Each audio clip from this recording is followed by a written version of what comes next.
Hello, lovelies. Welcome to Narc Free Formula. My name's Freedom. Thank you for joining me. In tonight's episode, I am going to be discussing the relationship between narcs and porn and what the fuck that's all about. But before I start, can I just remind you all, if you like my videos, please like them, subscribe to the channel, and help me grow the channel also by sharing widely. And if you've got anything to say, leave it in the comments. All right, let's get to it. So I've got some notes here, and I just wanted to quickly touch on, obviously, look, everyone has ideas about porn in relationships. So in normal, healthy relationships, everyone's got ideas about what is right, what's wrong, what's acceptable, what's normal. So I'm not going to kind of talk too much about, what is right and what is wrong, because I think that is an individual, that's up to couples, individual couples to decide, individuals and the couples themselves to decide upon. But that said, narcs, psychopaths and sociopaths, from now on just referred to as narcs, narcs have a definite relationship with porn. It is, it's a noted thing. So there's a couple of reasons why narcissists use porn in relationships. Most people that I've spoken to have said that the narcissist didn't start out watching porn or looking at porn, as far as they knew, in the love bombing stages. They were quite attentive. The sex was more intimate. More love making. Well, we know they don't actually make love. It was an act of making love. But when you're in the first beginning stages of love bombing, there's no way to know that it's an act. You just take everything on face value, so you assume that is making love. And it wasn't until further on in the relationship, when the devaluation started, that the narcissist starts to introduce porn into the relationship. And as I said, there's a few reasons why they do this. So the main two reasons, well, there's a third reason, but there's two main ones. Main two reasons are to devalue you and to triangulate you. And porn is the perfect vehicle to use to devalue someone on an intimate and sexual level, and to also triangulate them as well. It's perfect. It's the great weapon. So first of all, to devalue you. So by introducing porn into the relationship, on some subtle level, they are saying that you are not enough to sexually satisfy them, that they have to think about other women to be satisfied, or they have to, watch porn to be satisfied. So obviously that affects even the most secure person's sense of self-worth and self-value.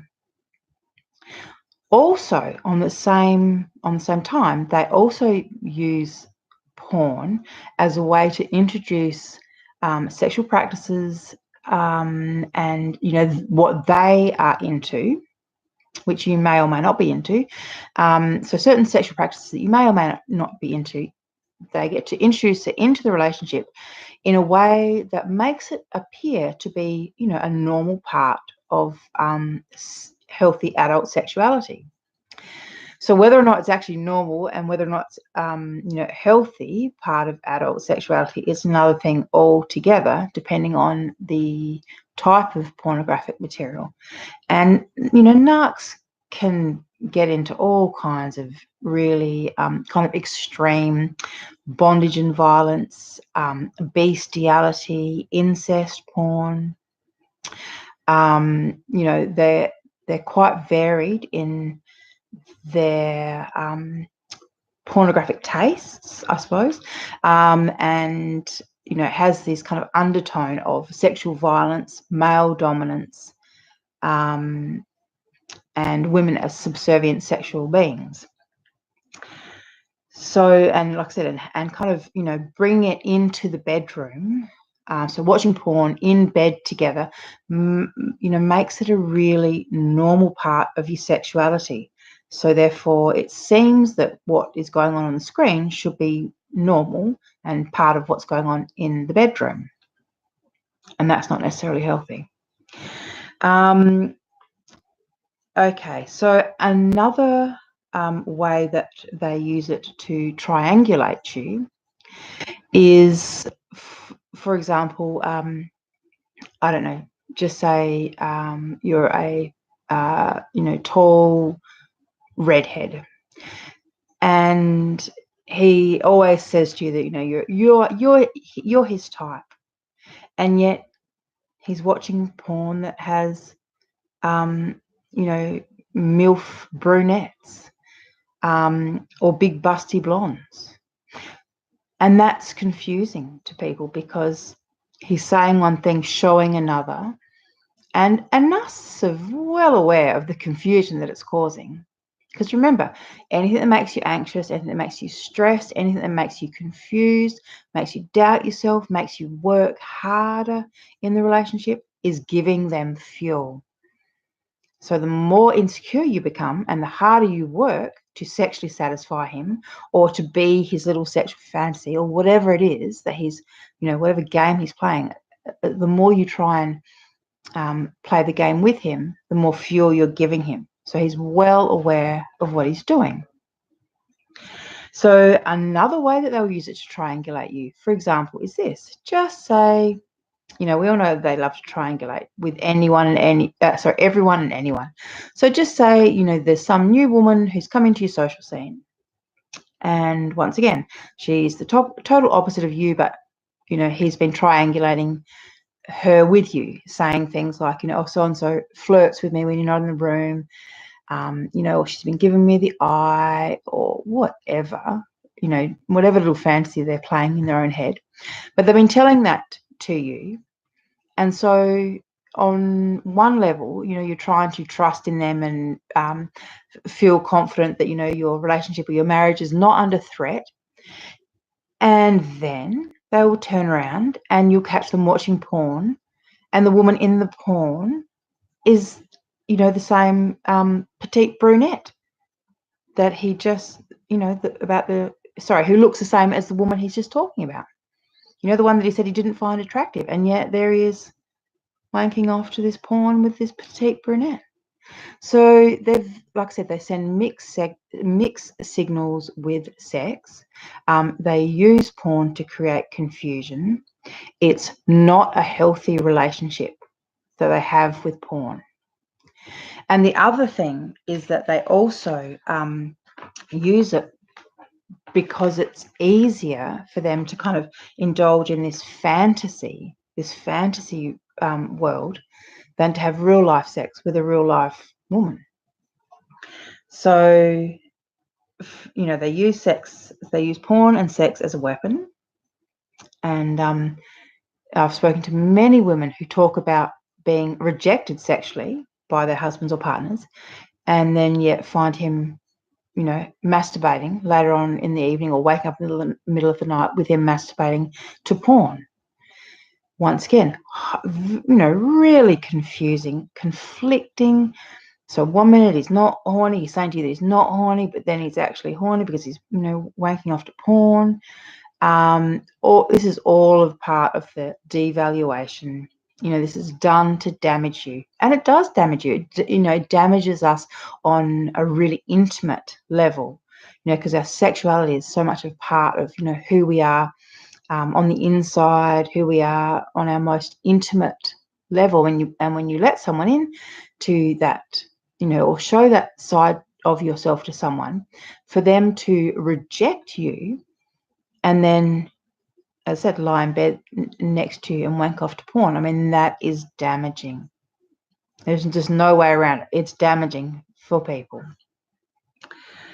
And getting back to the fantasy. Okay, so this is the third reason that they use porn in their relationships, because they prefer to wank off to porn, because in porn, in the fantasy world of porn, they are a god. They're not an ordinary man. They don't suffer with, premature ejaculation or performance issues. No, God, no. In a fantasy, they are literally John Holmes, and they imagine themselves with this woman who's on the screen, and they are imagining that it's them giving this woman all this pleasure and all the sound she's making and all her, her acting is because something that they are doing, and they get off on that because they get fuel, because they actually believe their little fantasies they've got going on in their head. They're actually imagining that they are the ones that are doing it. And then when you add elements like, you've got cam girls and all these kind of online internet-based sex worker portals and platforms, it kind of makes it so much easier to kind of cross that line between just looking at porn and then actually cheating with someone. But because they're on the screen, it's easy for the narcissist to justify that, oh no, it's not really cheating, it's just looking at porn, except it's a live person. So, and as I said, this porn allows them to be the boss, to be in control. As I said, they have no performance issues.